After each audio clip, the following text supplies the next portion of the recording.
Black warrant ஒரு web சீரியலுங்க. இது Hindi web serial.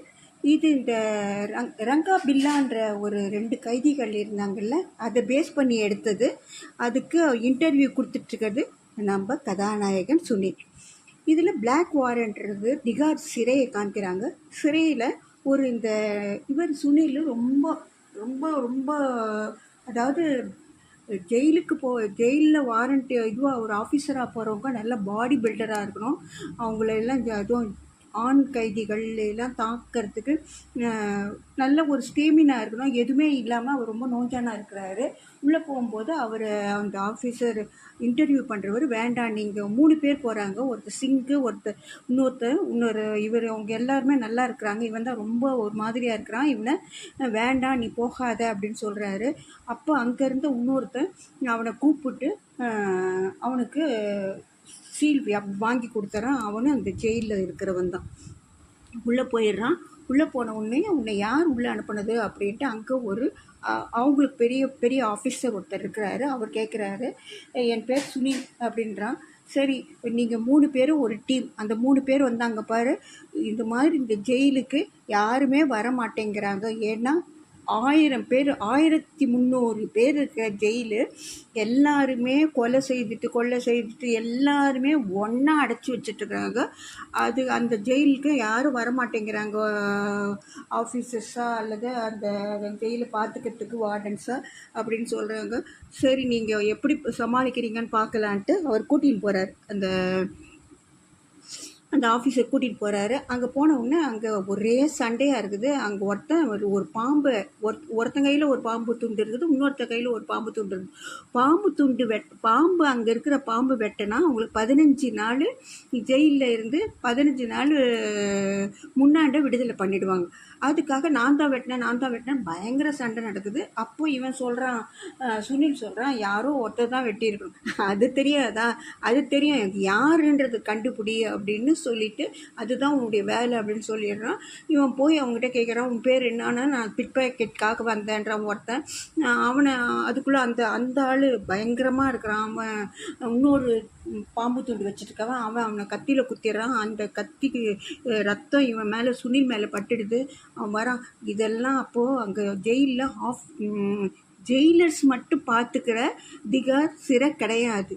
அங்கே இருக்க ஜெயிலில் இருக்கிற கொலை கைதிங்க, அது மாதிரி நல்ல ஸ்டெமினாவோட இருக்கிறவங்க தான். அது மாதிரி ஒரு நல்ல பைல்வான் மாதிரி 2 பேர் இருக்கிறாங்க. அவங்கள 2 பேரையும் இன்ட்ரடியூஸ் பண்ணுறாரு. இவங்க 5 கொலை பண்ணிட்டு வந்தவங்க. இவன் இன்னொருத்தன் எத்தனை கொலை பண்ணானே தெரியாது, அதை சொன்னேன்னா உனக்கு ராத்திரிலாம் தூக்கம் வராது அப்படின்னு சொல்கிறாரு அந்த ஆஃபீஸர். அதுக்காக நீங்கள் 3 பேரும் டீமாக இருங்கோ அப்படின்னு சொல்கிறாரு. அவங்களும் இவங்களுக்கு பாதுகாப்பாக இருப்பாங்க, அந்த 2 கைதிங்களே இவங்களுக்கு பாதுகாப்பாக இருப்பாங்க அப்படின்னு சொல்கிறாரு. அதுக்காக இவங்க என்ன பண்ணுறாங்க, அந்த ஆஃபீஸர்கிட்ட சொல்கிறான், இவன் சாப்பிட்றதுக்காக போகிறான். அப்போ சாப்பிட்டுனே இருக்கும்போது இவன் வெஜிடேரியனு, நீ எதுக்கு வேலைக்கு வந்த அப்படின்னு அந்த ஆஃபீஸர் கேட்குறாரு. நான் நாட்டை காப்பாற்றுறதுக்கு, நாட்டை நல்லா எல்லோரும் இதை தான் சொல்கிறாங்க, நீ கரெக்டாக சொல்லு அப்படின்னும் போது, எல்லாம் எங்கள் வீட்டில் ரொம்ப வறுமை, அப்பாவுக்கு உடம்பு சரியில்லாமல் போயிடுச்சு, அம்மா வேலைக்கு போயிட்டுருக்குறாங்க, அண்ணனுக்கு சரியான சம்பளம் இல்லை, தங்கச்சி இருக்கிறா, குடும்பத்தை அப்படி சொல்ல, ஏன் நாட்டையும் காப்பாற்றுறதுக்கு உனக்கு நேரம் வரும் அப்படின்ட்டு அந்த போலீஸ் இவர் சொல்கிறாரு, வார்டன் சொல்கிறாரு. இதுக்குள்ளே அங்கே இவன் அடுத்த நாள் வீட்டுக்கு போயிடுறான். ஒரு 4-5 நாள் ஆனவுடனே அவனுக்கு நைட் ஷிஃப்ட் வரும்போது அங்கே இருக்க அந்த ஜெயிலரு அங்கே சொல்கிறாரு, இந்த பாரு, இங்கே பயங்கரமான ஆளுங்க இருக்கிறாங்க. எப்படி பயங்கரமான ஆளுங்க? 3 பிரிவாக இருக்கிறாங்க. ஒரு பிரிவு சாராயம் உள்ளே கொண்டாடுறது, சாராயம் பீர் கிடையாது, சாராயம் அது போதைப் பொருள் அதெல்லாம் உள்ளே கொண்டாடுறது, அதை விற்கிறது. இன்னொரு கூட்டம், தாதா கூட்டம், வெளியிலையும் கொலை பண்ணுறதுக்கு ஆளுங்க இருக்காங்க, உள்ளே கொலை பண்ணுறதுக்கும், ஜெயிலுக்குள்ளேயே கொலை பண்ணி போட்டுறதுக்கும் ஆளுங்க இருக்கிறாங்க. அதில் அவங்க செம்ம காசு பார்க்குறாங்க. இன்னொருத்தர் பஞ்சாபிக்காரங்க, அவங்க பொலிட்டீஷியனுக்காக அவங்க ஜெயிலுக்கு வந்துட்டுருக்காங்க, அவங்க வச்சு செய்வாங்க. அது மாதிரி 3 டீமாக இருக்கிறாங்க.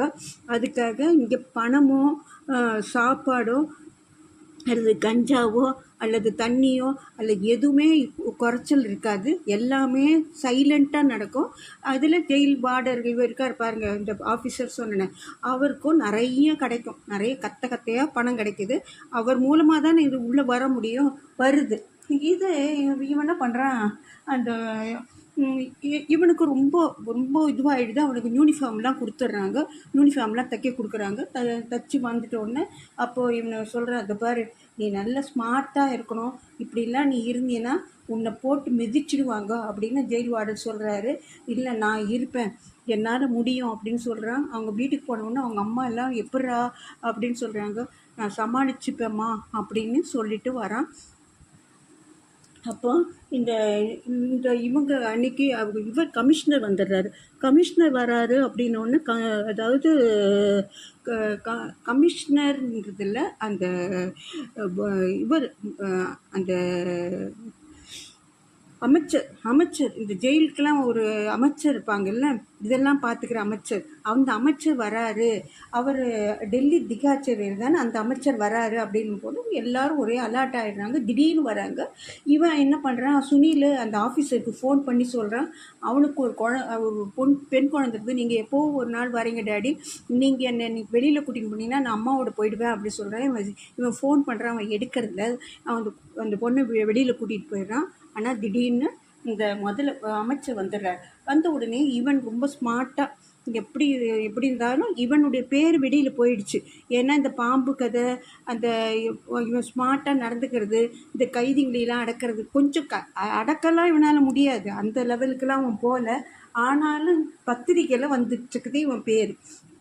அந்த சமயத்தில் இவர் அந்த அமைச்சர் வந்ததால் இவன் நீங்கள் உள்ளே கையெழுத்து போட்டுட்டு போனோம் அப்படின்னு சொல்கிறான். அதுதான் முதல்ல வந்துடும்.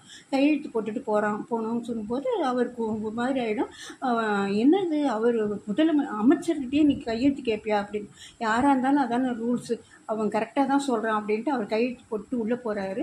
உள்ளே போகிறதுக்குள்ளே இவன் தான் எல்லாரையும் அலர்ட் பண்ணுறான். எல்லாம் தூங்கிட்டு இருக்கிற அவங்க அந்த ஜெயிலர்ஸு எல்லாரையும் அலர்ட் பண்ணி எல்லாரையும் இவர் வராரு, முதலமைச்சர் இல்லை, அதுக்குரிய அமைச்சர் வராரு அப்படின்ட்டு எல்லாரையும் அலர்ட் பண்ணி வச்சுட்ருக்கிறான். அப்போது இவர் எல்லாம் ஜெயிலெலாம் சுற்றி பார்த்துட்டு வெளியில் வரத்துக்கு வராரு. வரும்போது உள்ளே ஒரே நேரு வாழ்கன்ட்டு ஒரே சத்தம். என்னது இவ்வளோ சத்தமாக இருக்குதுன்ட்டு அவர் திரும்ப உள்ளே போகிறாரு. உள்ளே போனால் அங்கே எல்லாம் நல்ல போதையில் இருக்கிறாங்க, போதையில் குடிச்சிட்டு இருக்கிறாங்க. இவருக்கு ஒரே சந்தேகமாக இருக்குது. கிட்ட போகாதீங்கன்ட்டு தடுக்கிறான் இவன். அப்போ என்ன இது வேணா குடிச்சிட்டு இருக்காங்களே, இங்கே உள்ளே எப்படி குடி வந்துச்சு அப்படின்னு கேட்குறாங்க. அது அப்போது அவன் உனக்கு இது வேணுமான்ட்டு அவன் ஒரு பாட்டில் எடுத்து அமைச்சருக்கே கொடுக்குறான். அவர் விறுவிறுன்னு வெளியில் வந்துடுறாரு. வெளியில் வந்துட்டு அவருக்கு ரொம்ப கோவம் வந்துடுது. கோவம் வந்துட்டு உள்ளே இது மாதிரி மட்டமான ஒரு சரக்கு நடக்குது, இவ்வளோ வேலை நடக்கும்போது இதெல்லாம் இந்த ஆஃபீஸர்ஸ்க்கெலாம் தெரியாமல் எப்படி நடக்கும் அப்படின்னும் போது இவனை உள்ள இன்டர்வியூக்காக அனுப்பினானே அவன் ஒரு பொம்பளைங்களெல்லாம் கொலை பண்ணுறவன், பொம்பளைங்களோடவே ரொம்ப லோக்கல், பார்க்கறதுக்கு அவ்வளோ பாஸ்டாக இருப்பான். அவன் ரொம்ப லோக்கல். அவன் மூலமாக தான் இவன் உள்ளே வந்தான். சுனில் உள்ளே வந்தான். அவனுடைய ரூமுக்கு போய் பார்க்குறான். நிறைய செக்ஸ் ஃபோட்டோஸ் இருக்கிறத பார்த்துட்டு அவனோட இவன் பேசுறது கிடையாது. இது வெளியில் வந்துட்டதால் இவங்க வீட்டில் இவன் இது மாதிரி இந்த சரக்கு வந்தது அப்படின்றது இவன் சொல்கிறான். நான் உங்களுக்கு ஃபோன் பண்ணேன்னு அந்த ஆஃபீஸர்கிட்ட சொல்கிறான். இவர் ஃபோன் பண்ணது எடுக்கலை. ஆனால் அவர் போய் சொல்லிடுறாரு, நீ ஃபோனே பண்ணலை அப்படின்றதுக்காக அவனை சஸ்பெண்ட் பண்ணிடுறாங்க. சுனிலை சஸ்பெண்ட் பண்ணிடுறாங்க.